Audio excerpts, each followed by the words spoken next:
विक्रम और बेताल। बहुत पुरानी बात है। धारा नगरी में गंधर्व सेन नाम का एक राजा रहता था। उसके 4 रानियां थी और उनके 6 लड़के थे, जो सबके सभी बड़े चतुर और बलवान थे। संयोग से एक दिन राजा की मृत्यु हो गई और उनकी जगह उनका बड़ा बेटा शंख गद्दी पर बैठा। उसने कुछ दिन राजकाज किया, लेकिन छोटे भाई विक्रम ने उसे मार डाला और स्वयं राजा बन बैठा। उसका राज्य दिनों दिन बढ़ता गया और वह सारे जम्बूद्वीप का अकेला राजा बन बैठा।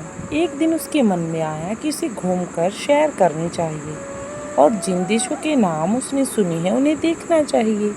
सो वह गद्दी अपने छोटे भाई भर्तृहरि को सौंपकर योगी बनकर राज्य से निकल पड़ा। उस नगर में एक ब्राह्मण तपस्या करता था। एक दिन देवता ने प्रसन्न होकर उसे एक फल दिया और कहा, इसे जो भी खाएगा वह अमर हो जाएगा। ब्राह्मण ने वह फल लाकर अपनी पत्नी को दिया और देवता की बात भी बता दी। ब्राह्मणी बोली, हम अमर होकर क्या करेंगे, हमेशा भीख मांगते रहेंगे, इससे तो मरना ही अच्छा है। तुम इस फल को ले जाकर राजा को दे दो और आओ बदले में कुछ धन ले आओ। यह सुनकर ब्राह्मण फल लेकर राजा के पास गया। राजा भर्तृहरि के पास जाने के बाद ब्राह्मण ने सारा हाल कह सुनाया। भर्तृहरि ने फल ले लिया और ब्राह्मण को 1 लाख रुपए विदा कर दिया। भर्तृहरि अपनी एक रानी को बहुत चाहता था। उसने महल में जाकर वह फल उसी को दे दिया। रानी की मित्रता शहर कोतवाल से थी। उसने वह फल कोतवाल को दे दिया। कोतवाल एक वैश्य के पास जाया करता था। वह उस फल को उस वैश्या को दे आया। वैश्या ने सोचा कि यह फल तो राजा को खाना चाहिए। वह उसे लेकर राजा भर्तृहरि के पास गई और उसे दे दिया। भर्तृहरि ने उसे बहुत सा धन दिया, लेकिन जब उसने फल को अच्छी तरह से देखा तो पहचान लिया। उसे बड़ी चोट लगी, पर उसने किसी से कुछ कहा नहीं। उसने महल में जाकर रानी से पूछा, तुमने उस फल का क्या किया? रानी ने कहा, मैंने उसे खा लिया। राजा ने वह फल निकाल कर दिखा दिया। रानी घबरा गई और उसने सारी बात सच सच कह दी। भर्तृहरि ने पता लगाया तो उसे पूरी बात ठीक ठीक मालूम हो गई। वह बहुत दुखी हुआ। उसने सोचा, यह दुनिया माया जाल है, इसमें अपना कोई नहीं। वह फल लेकर बाहर आया और उसे धुलवाकर स्वयं खा लिया। फिर राजपाट छोड़ योगी का भेष बना जंगल में तपस्या करने चला गया। जब वह जंगल में तपस्या करने चला गया तो भर्तृहरि के जंगल में चले जाने से विक्रम की गति सूनी हो गई। तब राजा इंद्र को यह समाचार मिला तो उन्होंने एक देव को धारा नगरी की रखवाली के लिए भेज दिया। वह रात दिन वहीं रहने लगे और वहाँ की रक्षा करने लगे। इस प्रकार भर्तृहरि के राजपाट छोड़कर वन में चले जाने के बाद विक्रम को जो मालूम हुई तो वह लौटकर अपने देश में आया। आधी रात का समय था। जब वह नगर में घुसने लगा तो देव ने उसे रोका। राजा ने कहा, मैं विक्रम हूँ, यह मेरा राज है। तुम रोकने वाले कौन होते हो? आखिर तुम्हारी हिम्मत कैसे हुई मुझे अपने घर में जाने से रोकने की? तब देव बोला, मुझे राजा इंद्र ने इस नगर की चौकसी के लिए भेजा है।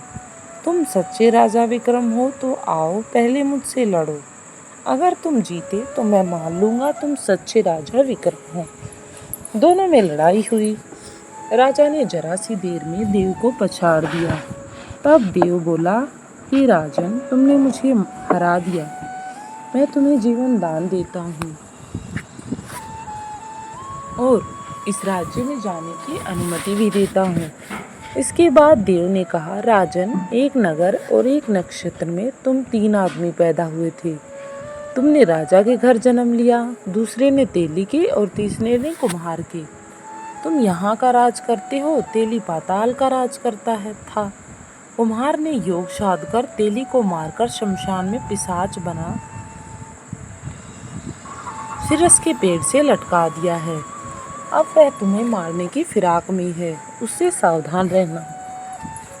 वह हर हाल में तुम्हें मारने का प्रयास करेगा। इतना कहकर देव चला गया और राजा महल में आ गया। राजा को वापस देख सबको बड़ी खुशी हुई। नगर में आनंद बना गया। राजा फिर राज करने लगा। एक दिन की बात थी कि शांतिशील नाम का एक योगी राजा के पास दरबार में आया और उसे एक फल देकर चला गया। राजा को आशंका हुई कि देव ने जिस आदमी को बताया था कहीं यह वही तो नहीं। यह सोचकर उसने फल खाया नहीं, भंडारी को दे दिया। योगी आता और राजा को एक फल प्रतिदिन देकर जाता। अब दिन की यही दिनचर्या हो गई। संयोग से एक दिन राजा अपने अस्तबल में देखने गया था। योगी वहीं पहुंचा और फल राजा के हाथ में दे दिया। राजा ने उसे उछाला और वह हाथ से छूटकर धरती पर गिर पड़ा। उसी समय एक बंदर ने झपट्टा मारकर उसे उठा लिया और तोड़ डाला। उसमें से एक लाल निकला जिसकी चमक से सबकी आंखें चौंधिया गई। राजा को बड़ा अचरज हुआ। उसने योगी से पूछा, आप यह लाल मुझे रोज क्यों दी जाते हैं? आखिर इसका क्या कारण है? तब योगी ने जवाब दिया, महाराज, राजा, गुरु, ज्योतिषी, वैद्य और बेटी, इनके घर कभी खाली हाथ नहीं जाना चाहिए। राजा ने भंडारी को बुलाकर पीछे के सब फल मंगवाए। तुड़वाने पर सब में एक एक लाल निकला। इतने लाल देखकर राजा को एक बड़ा हर्ष हुआ। उसने जोहरी को बुलवाकर उनका मूल्य पूछा। जोहरी बोला, महाराज, ये लाल इतने कीमती हैं कि इनका मोल करोड़ों रुपए में भी नहीं आंका जा सकता। एक एक लाल एक एक राज्य के धन के बराबर माना जाएगा, इसलिए ये लाल बहुत ज़्यादा कीमती हैं। यह सुनकर राजा योगी का हाथ पकड़कर गद्दी पर ले गया। बोला, योगीराज, आप सुनी हुई बुरी बातें दूसरों के सामने नहीं कही जाती। उसके लिए हमेशा हमें स्वयं ही अपने आप को तैयार रखना पड़ता है। राजा उसे अकेले में ले गया। वहाँ जाकर योगी ने कहा, महाराज, बात यह है कि गोदावरी नदी के किनारे मसान में मैं एक मंत्र सिद्ध कर रहा हूँ। उसके सिद्ध हो जाने पर मेरा मनोरथ पूरा हो जाएगा। तुम एक रात मेरे पास रहोगे तो मंत्र सिद्ध हो जाएगा। एक दिन रात को हथियार बांधकर तुम अकेले मेरे पास आ जाना ताकि मेरा मंत्र सिद्ध हो जाए। राजा ने कहा, अच्छी बात है, मैं अवश्य आऊँगा। कुछ समय पश्चात योगी वहाँ से चला गया। उसके उपरांत योगी दिन और समय बताकर अपने मठ में चला गया कि आपको इस दिन और इस समय मठ में आना है। वह दिन आने पर राजा अकेला वहाँ पहुँचा। योगी ने उसे अपने पास बिठा लिया। थोड़ी देर बैठकर राजा ने पूछा, महाराज, मेरे लिए क्या आज्ञा है? तब योगी ने कहा, राजन, यहाँ से दक्षिण दिशा में 2 कोस की दूरी पर मसान में एक सिरस के पेड़ पर एक मुर्दा लटका है। उसे मेरे पास ले आओ, तब तक मैं यहाँ पूजा करता हूँ। अब राजन इस बात को सुनकर पहले तो थोड़ा आश्चर्यचकित हुआ, लेकिन फिर राजा वहाँ से चल दिया। बड़ी भयंकर रात थी। चारों ओर अंधेरा फैला था। पानी बरस रहा था। भूत प्रेत शोर मचा रहे थे। सांप आकर पैरों में लिपटते थे। लेकिन राजा हिम्मत से आगे बढ़ता गया।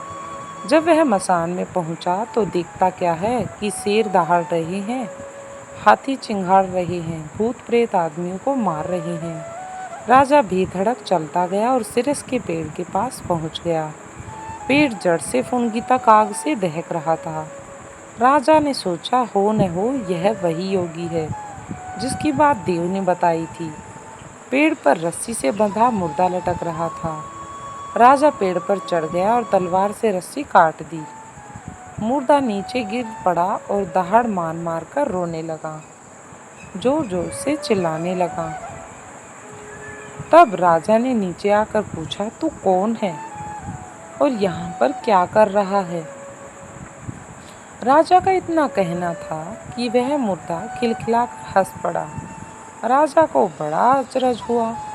तभी वह मुर्दा फिर पेड़ पर जा लटका।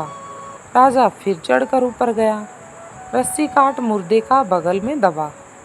नीचे आया, बोला बता तू कौन है, यहाँ पर क्या कर रहा है। मुर्दा चुप रहा, कुछ न बोला। कुछ देर पश्चात जब राजा ने उसे एक चादर में बांधा और योगी के पास ले चला, रास्ते में वह मुर्दा बोला, मैं बेताल हूँ, तू कौन है और मुझे कहाँ ले जा रहा है।